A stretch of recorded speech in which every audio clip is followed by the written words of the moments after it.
اشہد ان لا الہ الا اللہ وحدہ لا شریک لہ واشہد ان محمدا عبدہ ورسولہ اما بعد فاعوذ باللہ من الشیطان الرجیم بسم اللہ الرحمن الرحیم الحمد للہ رب العالمین الرحمن الرحیم مالک یوم الدین ایاک نعبد وایاک نستعین اہدنا الصراط المستقیم صراط الذین انعمت علیہم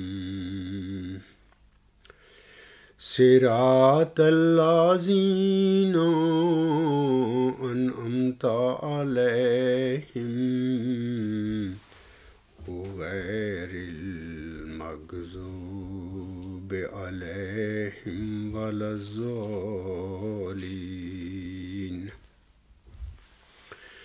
یا ایہا الذین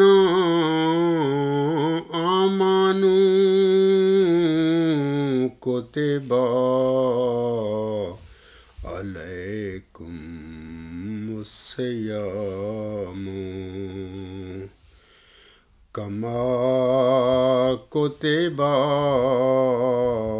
علی الذین من قبلکم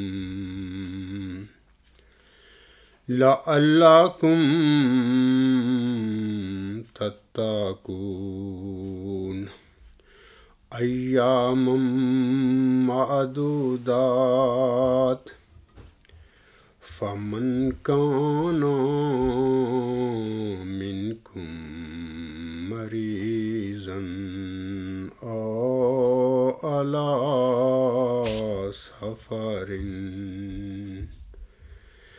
فعدۃ من ایام اخر وعلی الذین یطیقونہ فدیۃ طعام مسکین فمن تطوع خیرا فہو خیر لہ وَأَن تَصُومُوا خَيْرٌ لَكُمْ إِن كُنتُمْ تعلمون۔ یہ سورۃ البقرہ کی آیت نمبر 184 اور 185 ہیں۔ ان آیات میں اللہ تعالیٰ فرماتا ہے، اے لوگو جو ایمان لائے ہو، یا اے مومنو، تم پر روزے اسی طرح فرض کیے گئے ہیں جس طرح تم سے پہلے لوگوں پر فرض کیے گئے تھے، تاکہ تم متقی بنو۔ یہ چند گنتی کے دن ہیں، پس تم میں سے جو مریض ہو یا سفر پر ہو تو وہ اور دنوں میں گنتی پوری کر لے، اور جو اس کی طاقت رکھتی ہوں وہ ایک مسکین کا کھانا فدیہ میں دیں۔ پس جو کوئی خوش دلی سے نیک کام کرتا ہے تو وہ اس کے لیے بہتر ہے، اور تمہارا روزے رکھنا تمہارے لیے بہتر ہے اگر تم جانتے ہو۔ اے برادران اسلام، ماہ رمضان اللہ تعالیٰ کی جناب سے مسلمانوں کے لیے ایک گراں قدر نعمت عظمیٰ ہے۔ اس مبارک مہینہ میں رحمت و مغفرت اور جہنم سے رہائی کی ہوائیں پورے زور سے چلتی ہیں۔ یہ ماہ مبارک دنیا و آخرت کی فلاح و بہبود کے لیے ایک بیش قیمت مہینہ ہے۔ یہ مہینہ نیکیوں اور عبادتوں کا موسم بہار ہے۔ اے میرے احمدی اور مسلمان بھائیوں، اس وقت ہم رحمت و مغفرت، عبادت و ریاضت اور نیکیوں کے موسم بہار یعنی ماہ رمضان کے مبارک مہینہ میں داخل ہیں۔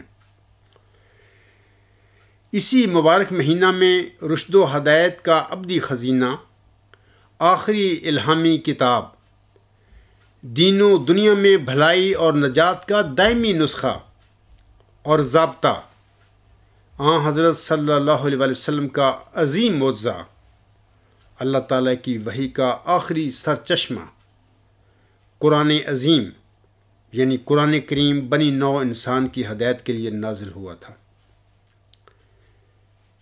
جیسا کہ اللہ تعالیٰ سورۃ البقرہ کی آیت نمبر 186 میں فرماتا ہے، شہر رمضان الذی انزل فیہ القرآن ھدی للناس وبینات من الھدی والفرقان۔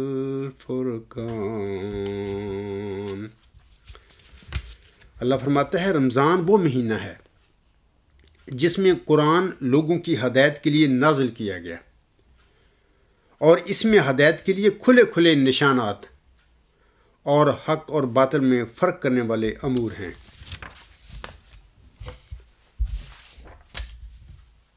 اسی قرآن کریم یا اسی عظیم الہامی کتاب یا اسی عظیم جو معجزہ ہے آن صلی اللہ علیہ وسلم کا، اس کے متعلق حضرت مرزا غلام احمد صاحب روحانی خزائن جلد 5 صفحہ 545 پر فرماتے ہیں، آپ علیہ السلام فرماتے ہیں قرآن پاک ایک انمول موتی ہے، اس کے باہر روشنی ہے اور اس کے اندر روشنی ہے، اور اس کے اوپر روشنی ہے اور اس کے نیچے روشنی ہے، اور اس کے ہر لفظ میں روشنی ہے۔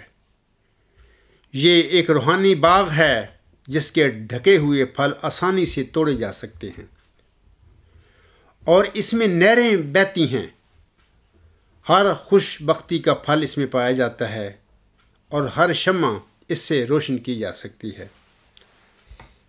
سامعین کرام، ماہ رمضان کا یہ مقدس مہینہ رحمتوں، برکتوں، سعادتوں اور فیوز و انعامات الہی کا ایک انمول مجموعہ ہے۔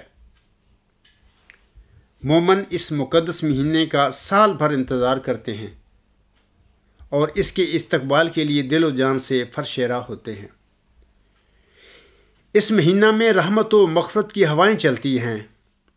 یہ مبارک مہینہ دین و دنیا کی بھلائی، آخرت کی کمائی اور نیکیوں کے لیے موسم بہار ہے۔ گویا جس طرح بہار کی آمد سے پورا موسم اور سماں بدل جاتا ہے، اسی طرح اس مبارک مہینہ کی آمد سے پورا ماحول بدل جاتا ہے۔ ماہ رمضان اسلامی سال کا سامعین کرام نواں مہینہ ہے، اور یہ باقی اسلامی مہینوں سے ہر لحاظ سے عظمت و اہمیت کا حامل ہے۔ رمضان المبارک کو یہ عظمت اور فضیلت بھی حاصل ہے کہ قرآن کریم سمیت سارے آسمانی صحیفے اور الہامی کتابیں اسی مبارک مہینہ میں نازل ہوئی تھیں۔ لفظ رمضان کے معنی کیا ہیں؟ یہ کویسچن ہے۔ تو اس سوال کے جواب میں میرے آقا امام مہدی و مسیح موعود حضرت مرزا غلام احمد علیہ السلام ملفوظات جلد 1 صفحہ 209 پر فرماتے ہیں۔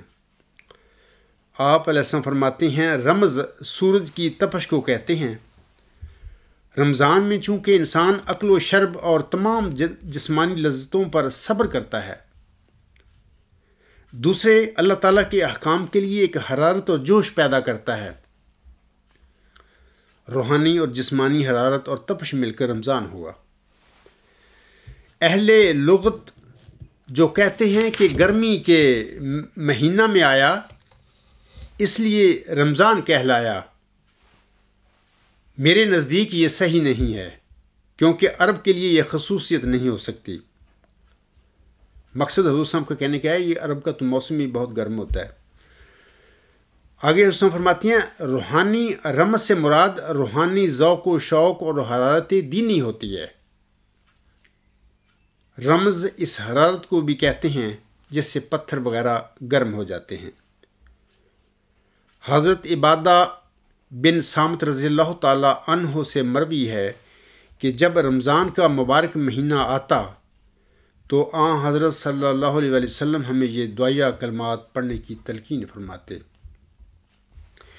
اے اللہ مجھے رمضان کے لیے سلامت رکھ اور رمضان کو میرے لیے سلامت رکھ اور اسے میرے حق میں مقبول بنا کر سلامت رکھ۔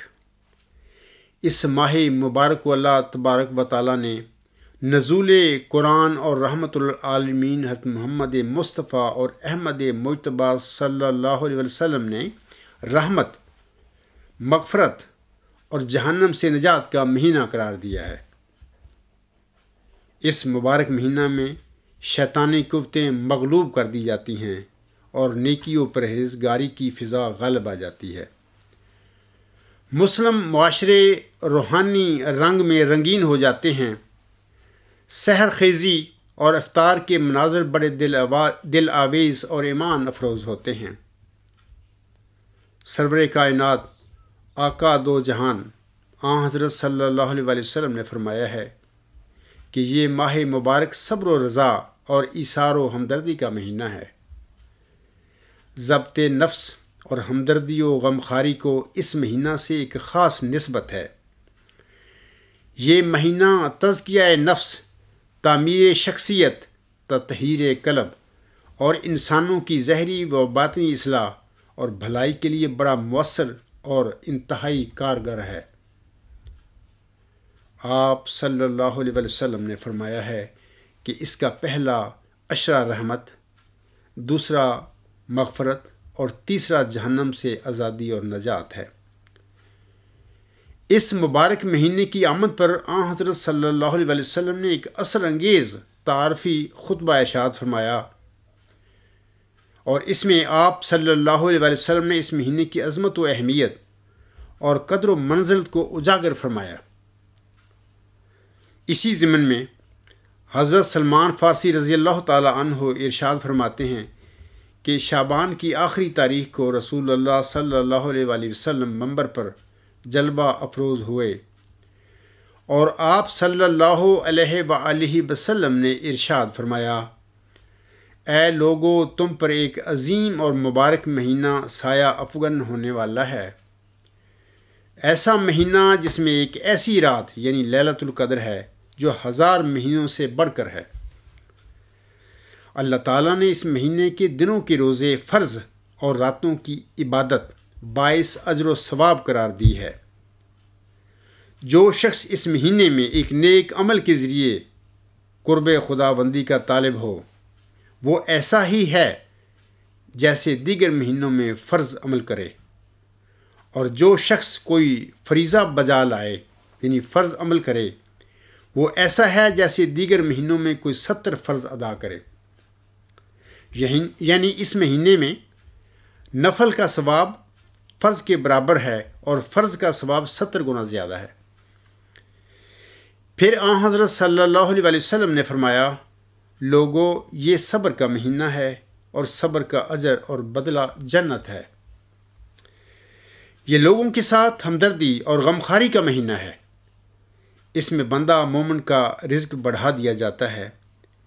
جو بندہ اس مبارک مہینے میں کسی روزے دار کو افطار کرائے، اس کے گناہ معاف کر دیے جاتے ہیں، اسے جہنم سے آزادی کا پروانہ ملتا ہے، اور روزے دار کے ثواب میں کمی کیے بغیر افطار کرانے والے کو بھی اسی بقدر اجر سے نوازا جاتا ہے۔ یہ سن کر صحابہ کرام رضی اللہ تعالی عنہم نے عرض کیا، اے اللہ کے رسول صلی اللہ علیہ وآلہ وسلم، ہم میں سے ہر فرد اپنے اندر یہ وسعت نہیں پاتا کہ دوسرے کو افطار کرائے اور اس کے اجر و ثواب سے بہرہ یاب ہو۔ آپ صلی اللہ علیہ وآلہ وسلم نے ارشاد فرمایا، اللہ تعالیٰ یہ اجر و ثواب اور یہ انعام و اکرام ہر اس شخص پر فرماتا ہے جو کسی روزے دار کو ایک گھونٹ دودھ، ایک کھجور، حتیٰ کہ ایک گھونٹ پانی پلا کر بھی افطار کرا دے۔ ہاں، جو شخص روزے دار کو پیٹ بھر کر کھلائے تو اللہ عز و جل اسے قیامت کے دن میرے حوض کوثر سے ایسا پانی پلائے گا جس کے پینے کے بعد اسے کبھی پیاس نہ لگے گی، تاکہ وہ جنت میں ہمیشہ کے لیے داخل ہو جائے گا۔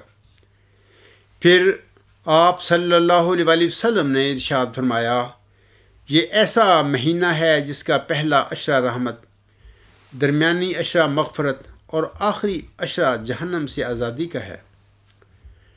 جو شخص اس مہینے میں اپنے غلام اور خادم اور ملازم کے بوجھ کو ہلکا کر دے تو اللہ عز و جل شانہ اس کی مغفرت فرماتا اور جہنم کی آگ سے آزادی عطا فرماتا ہے۔ اے لوگو، اس مہینے میں 4 چیزوں کی کثرت رکھا کرو۔ نمبر 1 کلمہ طیبہ، نمبر 2 استغفار، نمبر 3 جنت کی طلب اور نمبر 4 جہنم کی آگ سے پناہ۔ یہاں پر میں سامعین کو یہ جو تینوں عشرے ہیں رمضان کے، اس میں سے جو مسنون دعائیں ہیں پڑھنے کے لیے فرمائی گئیں، میں ان کا ذکر کر دیتا ہوں۔ پہلا عشرہ جو ہے یہ عشرہ رحمت ہے۔ اس میں جو دعا کثرت سے پڑھی جانے کی آنسم نے فرمایا ہے، نصیحت فرمائی ہے، وہ یہ ہے کہ رب اغفر ورحم وانت خیر الراحمین، اے میرے رب مجھے بخش دے، مجھ پر رحم فرما، تو سب سے بہتر رحم فرمانے والا ہے۔ دوسرا عشرہ جو ہے وہ مغفرت ہے۔ اس میں آنسم نے نصیحت فرمائی ہے کہ کثرت سے استغفار کیا کریں، یعنی یہ دعا پڑھا کریں، استغفر اللہ ربی من کل ذنب واتوب الیہ، میں اللہ سے تمام گناہوں کی بخشش مانگتی ہوں جو میرا رب ہے اور اسی کی طرف رجوع کرتا یا کرتی ہوں۔ تیسرا عشرہ جو ہے وہ نجات کا ہے۔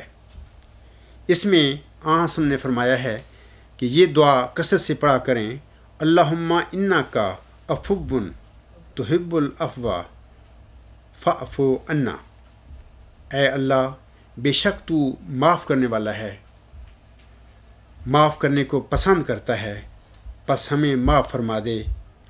علاوہ اس کے سامعین کرام، ماہ رمضان میں سبحان اللہ، الحمدللہ، اللہ اکبر اور لا الہ الا اللہ کا کثرت سے ورد کیا کریں، پڑھا کریں کثرت سے دن رات، اور علاوہ اس کے تسبیح اور تمہید اور درود کا بھی ذکر کثرت سے کیا کریں، کیونکہ یہ جنت کے خزانے ہیں اور ماہ رمضان میں ان دعاؤں کا پڑھنا انسان کے لیے خیر و برکت کا موجب ہے۔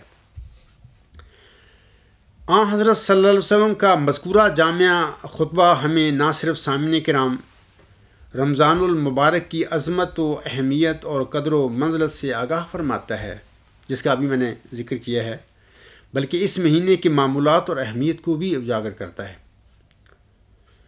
حضرت ابو ہریرہ رضی اللہ تعالی عنہ سے مروی ہے کہ رسول اللہ صلی اللہ علیہ وسلم نے فرمایا، جب رمضان کا مہینہ داخل ہوتا ہے تو آسمان کے دروازے، ایک روایت میں ہے کہ جنت کے دروازے اور ایک دوسری روایت میں ہے رحمت کے دروازے کھول دیے جاتے ہیں اور جہنم کے دروازے بند کر دیے جاتے ہیں اور شیطانوں کو زنجیریں پہنا دی جاتی ہیں۔ اسی طرح حضرت ابو ہریرہ رضی اللہ تعالی عنہ سے ہی مروی ہے کہ رسول اللہ صلی اللہ علیہ وآلہ وسلم نے ارشاد فرمایا، جب رمضان کی پہلی رات ہوتی ہے تو شیطان اور سرکش جنات قید کر دیے جاتے ہیں اور جہنم کے تمام دروازے بند کر دیے جاتے ہیں، ان میں سے کوئی بھی دروازہ نہیں کھولا جاتا اور جنت کے تمام دروازے کھول دیے جاتے ہیں، ان میں سے کوئی دروازہ بند نہیں کیا جاتا۔ اور ایک آواز لگانے والا آواز دیتا ہے کہ اے خیر کے طلبگار آگے بڑھ، اور اے برائی کا ارادہ کرنے والے پیچھے ہٹ۔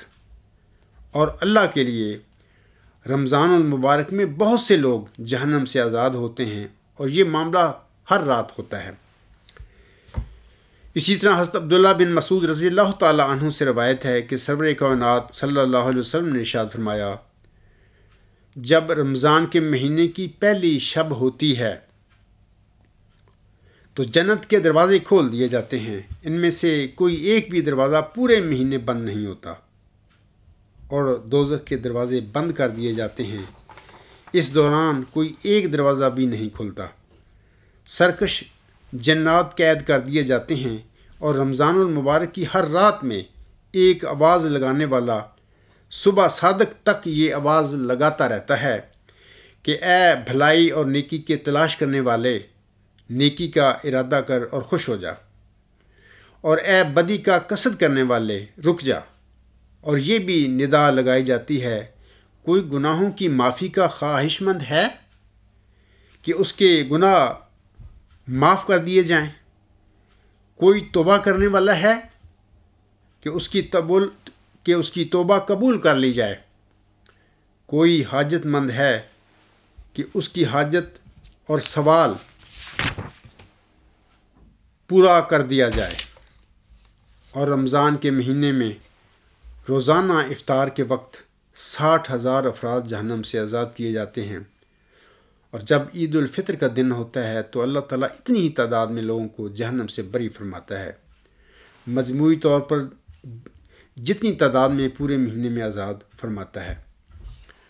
حضرت عبداللہ بن عباس رضی اللہ تعالیٰ عنہ سے مروی ہے کہ رسول اللہ صلی اللہ علیہ وآلہ وسلم نے ارشاد فرمایا، اللہ عز و جل رمضان المبارک میں افطار کے وقت ایسے 10 لاکھ افراد کو جہنم سے بری فرماتا ہے جو جہنم کے مستحق ہو چکے ہوتے ہیں، اور جب رمضان المبارک کا آخری دن ہوتا ہے تو یکم رمضان سے آخری رمضان تک جتنے لوگ جہنم سے آزاد کیے گئے ہوں ان کے برابر اس ایک دن میں جہنم سے بری فرماتا ہے۔ حضرت ابو ہریرہ رضی اللہ تعالی عنہ سے روایت ہے کہ رسالت مآب صلی اللہ علیہ وسلم نے ارشاد فرمایا، میری امت کو رمضان کے متعلق 5 چیزیں خصوصیت کے ساتھ ودیت فرمائی گئی ہیں جو پچھلی امتوں کو نہیں دی گئیں۔ ان میں پہلی یہ کہ روزے دار کے منہ کی بو، یعنی آن حسن فرماتے ہیں روزے دار کے منہ کی بو اللہ کے نزدیک مشک سے زیادہ محبوب اور پسندیدہ ہے۔ نمبر 2، اس کے لیے یعنی روزہ دار کے لیے سمندر کی مچھلیاں افطار کے وقت تک استغفار کرتی رہتی ہیں۔ نمبر 3، اللہ تعالیٰ ہر روز جنت کو آراستہ کرتا اور فرماتا ہے ان قریب میرے نیک بندے دنیا کی مشقت اپنے اوپر سے پھینک کر تیری جانب آئیں گے۔ نمبر 4، سرکش شیاطین رمضان میں قید کر دیے جاتے ہیں جس کی وجہ سے وہ رمضان المبارک کے زمانے میں ان برائیوں تک نہیں پہنچتے جن برائیوں کی طرف غیر رمضان میں پہنچ جاتے ہیں۔ نمبر 5، رمضان کی آخری رات میں ان کے لیے مغفرت کا فیصلہ کیا جاتا ہے۔ آپ صلی اللہ علیہ وآلہ وسلم سے عرض کیا گیا، کیا یہ مغفرت شب قدر میں ہوتی ہے؟ آپ صلی اللہ علیہ وسلم نے ارشاد فرمایا، نہیں، بلکہ دستور یہ ہے کہ کام ختم ہونے پر مزدور کو اجرت سے نوازا جاتا ہے۔ سامعین کرام، اسی طرح حضرت کعب بن عجرہ رضی اللہ تعالیٰ عنہ فرماتے ہیں کہ ایک مرتبہ رسول اللہ صلی اللہ علیہ وآلہ وسلم نے ہمیں ممبر سے قریب ہونے کا حکم دیا، ہم حاضر ہو گئے، پھر آپ صلی اللہ علیہ وسلم نے ممبر کی پہلی سیڑھی پر قدم رکھا تو فرمایا آمین، جب دوسرے درجے پر قدم رکھا تو فرمایا آمین، جب تیسرے درجے پر قدم رکھا تو فرمایا آمین۔ ہم نے عرض کیا یا رسول اللہ صلی اللہ علیہ وآلہ وسلم، آج ہم نے آپ صلی اللہ علیہ وآلہ وسلم سے ایسی بات سنی جو پہلے کبھی نہ سنی تھی۔ تو آپ صلی اللہ علیہ وآلہ وسلم نے ارشاد فرمایا کہ جب میں نے پہلے درجے پر قدم رکھا، اس وقت حضرت جبرائیل علیہ السلام تشریف لائے اور انہوں نے یہ بد دعا کی تھی کہ وہ شخص ہلاک ہوا جسے رمضان کا مہینہ ملے اور پھر بھی اس کی مغفرت نہ ہو۔ تو میں نے کہا آمین۔ پھر جب میں نے دوسرے درجے پر قدم رکھا تو انہوں نے کہا وہ شخص برباد ہو جس کے سامنے آپ صلی اللہ علیہ وآلہ وسلم کا ذکر مبارک کیا جائے اور وہ آپ صلی اللہ علیہ وآلہ وسلم پر درود نہ بھیجے۔ تو میں نے کہا آمین۔ پھر جب تیسرے درجے پر چڑھا تو حضرت جبرائیل علیہ السلام نے کہا کہ وہ شخص بھی ہلاک ہو جو زندگی میں اپنے والدین یا ان میں سے کسی ایک کو بڑھاپے کی حالت میں پائے اور وہ اسے جنت میں داخل نہ کرائیں۔ تو میں نے کہا آمین۔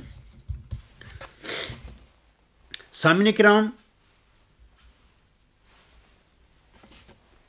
روزے کے متعلق روزے کی فضیلت کے متعلق اب میں کچھ عرض کرنا چاہتا ہوں۔ حضرت ابو ہریرہ رضی اللہ تعالی عنہ سے مروی ہے کہ حضرت صلی اللہ علیہ وسلم نے فرمایا روزہ دوزخ کی سپر ہے۔ روزے میں فحش باتیں نہ کرے، نہ جہالت کی باتیں۔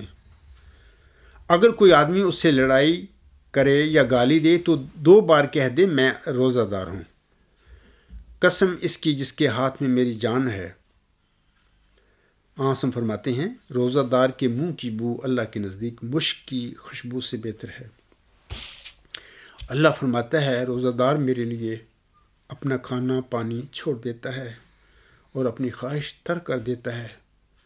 روزہ خاص میرے لیے ہے اور میں خود اس کا بدلہ دوں گا، اور 1 نیکی کے بدلے 10 نیکیوں کا ثواب ملے گا۔ یہ وہ حدیث ہے، صحیح بخاری جلد 1 صفحہ 769، حدیث نمبر 1776 ہے۔ سامعین کرام، رحمت و مغفرت اور نیکیوں کا یہ موسم بہار ہم سے تقاضا کرتا ہے کہ ہم رمضان اور روزے کی حقیقی روح اور اس کے عظیم مقصد یعنی تقویٰ اور تزکیہ نفس کو سمجھیں بھی اور پھر اسے حاصل کرنے کی کوشش بھی کریں۔ ہمارے اندر اطاعت خداوندی اور احساس بندگی کا ایسا جذبہ پیدا ہو جو ہمیں ضبط نفس، ایثار و قربانی اور امداد باہمی پر آمادہ کرے۔ تقویٰ و پرہیزگاری، اللہ تعالیٰ کا قرب اور اس کی رضا، اعتراف بندگی اور اصلاح باطن ہی ماہ رمضان اور روزے کی حقیقی روح ہیں۔ ان مقاصد کا حصول ہی در حقیقت ماہ رمضان کا حقیقی فلسفہ اور روزوں کی فرضیت کا حقیقی مقصد ہے۔ باصورت دیگر حضرت ابو ہریرہ رضی اللہ تعالی عنہ سے مروی ہے کہ رسول اکرم صلی اللہ علیہ وآلہ وسلم نے ارشاد فرمایا جو شخص روزہ رکھتے ہوئے باطل کلام اور باطل کام نہ چھوڑے تو اللہ کو اس کے بھوکے پیاسے رہنے کی کوئی ضرورت نہیں۔ روزے کا مقصد بھی در حقیقت اس شعور کو ذہن پر قائم کرنا ہے کہ ماہ رمضان کے بعد بھی تقویٰ، خوف خدا، اصلاح باطن اور احتساب نفس کے جذبات و احساسات کا یہ عمل جاری رہے، اور یہی در حقیقت اسلامی عبادات کی روح اور قرآن و سنت کی تعلیمات کا نچوڑ ہے۔ اب میں سامعین کرام روزوں کی مختلف اقسام جو ہیں ان کے متعلق کچھ ذکر کروں گا۔ نمبر 1، یہ روزوں کی جو اقسام ہیں یہ 5 ہیں، میں اب ایک ایک کر کے اس کا ذکر کرتا ہوں۔ نمبر 1، فرض روزے۔ یہ وہ روزے ہیں سامعین کرام جو اللہ تعالیٰ نے مسلمانوں پر فرض کیے ہیں، اور یہ صرف رمضان شریف کے روزے ہیں۔ نمبر 2، نفلی روزے۔ یہ وہ روزے ہیں کہ اگر انسان روزہ رکھ لے تو ثواب ملتا ہے، اور اگر نہ رکھے تو کوئی گناہ نہیں۔ حضرت صلی اللہ علیہ وسلم کثرت سے نفلی روزے رکھا کرتے تھے۔ نفلی روزوں کی بھی آگے 4 قسمیں ہیں۔ میں ایک ایک کر کے بتا دیتا ہوں۔ نمبر 1 ماہ شوال کے شروع میں 6 روزے۔ نمبر 2 چاند کی 13ویں 14ویں اور 15ویں کا روزہ۔ نمبر 3 عرفہ کے دن کا روزہ یعنی 9 ذی الحج کا روزہ۔ نمبر 4 محرم کی 9ویں یا 10ویں تاریخ کو یا ہر 2 دنوں کے روزے، ایک دن روزہ رکھنا اور ایک دن افطار کرنا۔ یہ تو نفلی روزوں کے متعلق میں نے بتایا ہے۔ آگے روزوں کی اقسام کے حوالے سے نمبر 3 جو ہے وہ کفارے کے روزے ہیں۔ یہ وہ روزے ہیں سامعین کرام جو کسی حکم کے توڑنے کی وجہ سے یا کسی فرض کے ادا نہ کرنے کی وجہ سے مقرر ہیں تاکہ اس گناہ کا کفارہ ادا ہو۔ کفارہ کے روزے کے متعلق اکثر کچھ باتیں تفصیل کے ساتھ بتانا چاہتا ہے۔ نمبر 1 یاد رکھیں کہ اگر کوئی شخص قسم کھائے اور پھر اس قسم کو توڑ دے تو اس پر لازم ہے کہ وہ 10 مسکینوں کو کھانا کھلائے یا کپڑے پہنائے یا غلام آزاد کرے۔ اگر ان کی طاقت نہ ہو تو 3 دن کے روزے رکھے۔ نمبر 2 اگر کوئی شخص رمضان کا روزہ عمدن توڑ دے یا کسی مومن کو غلطی سے قتل کر دے اور دیت ادا کرنے کے علاوہ وہ غلام آزاد کرنے کی طاقت نہ رکھتا ہو تو وہ 60 روزے رکھے۔ اسی طرح نمبر 3 جو شخص اپنی بیوی سے زہار کرے، زہار کا مطلب یہ ہے کہ خاوند اپنی بیوی کو ماں، بہن یا ان عورتوں سے تشبیہ دے جو شرعاً اس پر حرام ہیں، تو اس پر لازم ہے کہ وہ ایک غلام کو آزاد کرے یا 60 مسکینوں کو کھانا کھلائے۔ اگر ان کی طاقت نہ ہو تو وہ 2 ماہ کے متواتر روزے رکھے۔ نمبر 4 اگر کوئی شخص حج اور عمرہ کرے اور قربانی نہ کر سکے تو وہ 10 روزے رکھے، 3 مکہ معظمہ میں اور 7 جب وہ اپنے گھر میں واپس آئے۔ نمبر 5 اسی طرح جس شخص نے احرام باندھا ہو لیکن کسی تکلیف کی وجہ سے احرام کی حالت میں سر منڈوائے تو اس کے کفارہ میں 3 روزے رکھے۔ اچھا، اب جو روزوں کی قسم کے حوالے سے نمبر 4 جو ہے قضاء کے روزے ہیں۔ اگر مریض یا مسافر ہونے کی وجہ سے سامعین کرام رمضان کا کوئی روزہ رہ گیا ہو تو رمضان کے بعد اس کی قضاء فرض ہے۔ نمبر 5 نظر کے روزے۔ اگر کوئی نظر مانے کہ وہ اتنے روزے رکھے گا تو پھر نظر کو پورا کرنا فرض ہے۔ اے میرے مسلمان بھائیوں، میں اللہ تعالیٰ سے دعا گو ہوں کہ اللہ تعالیٰ ہم سب کو پوری شرائط کے ساتھ ماہ رمضان کے روزے رکھنے کی توفیق عطا فرما کر ہمیں اپنی بخشش اور اپنی رضا عنایت فرمائے، آمین۔ خاکسار روزہ کی حقیقت کے سلسلے میں محمدی مریم امام مہدی و مسیح موعود حضرت مرزا غلام احمد علیہ السلام کے الفاظ پر اپنے خطبہ کو ختم کرتا ہے۔ آپ علیہ السلام ملفوظات جلد 9 صفحہ 182 پر اس ضمن میں فرماتے ہیں، آپ علیہ السلام فرماتے ہیں، تیسری بات جو اسلام کا رکن ہے وہ روزہ ہے۔ روزہ کی حقیقت سے بھی لوگ ناواقف ہیں۔ اصل یہ ہے کہ جس ملک میں انسان جاتا نہیں اور جس عالم سے واقف نہیں اس کے حالات کیا بیان کرے۔ روزہ اتنا ہی نہیں کہ اس میں انسان بھوکا پیاسا رہتا ہے، بلکہ اس کی ایک حقیقت اور اس کا اثر جو تجربہ سے معلوم ہوتا ہے انسانی فطرت میں ہے کہ جس قدر کم کھاتا ہے اسی قدر تزکیہ نفس ہوتا ہے اور کشفی قوتیں بڑھتی ہیں۔ خدا تعالیٰ کا منشا اس سے یہ ہے کہ ایک غذا کو کم کرو اور دوسری کو بڑھاؤ۔ ہمیشہ روزہ دار کو یہ مد نظر رکھنا چاہیے کہ اس سے اتنا ہی مطلب نہیں ہے کہ بھوکا رہے، بلکہ اسے چاہیے کہ خدا تعالیٰ کے ذکر میں مصروف رہے تاکہ تبت اور انقطاع اللہ حاصل ہو۔ پس روزے سے یہی مطلب ہے کہ انسان ایک روٹی کو چھوڑ کر جو صرف جسم کی پرورش کرتی ہے دوسری روٹی کو حاصل کرے جو روح کی تسلی اور سیری کا باعث ہے۔ اور جو لوگ محض خدا کے لیے روزے رکھتے ہیں اور میرے رسم کے طور پر نہیں رکھتے انہیں چاہیے کہ اللہ تعالیٰ کی حمد اور تسبیح اور تحلیل میں لگے رہیں جس سے دوسری غذا انہیں مل جاوے۔ نصرت اسلامیہ دہر کی فرما دعا، نصرت اسلامیہ دہر کی فرما دعا، تیرے صدقے تیری نسبت تیری عظمت ماہ رمضان وما علینا الا البلاغ وآخر دعوانا ان الحمد للہ رب العالمین اول و آخر و ظاہر و باطنا هو مولانا نعم المولا و نعم النصیر و نعم الوکیل.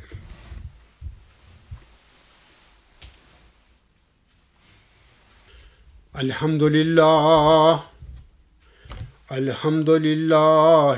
نحمده ونستعینه ونستغفره ونؤمن به ونتوکل علیہ ونعوذ باللہ من شرور انفسنا ومن سیئات اعمالنا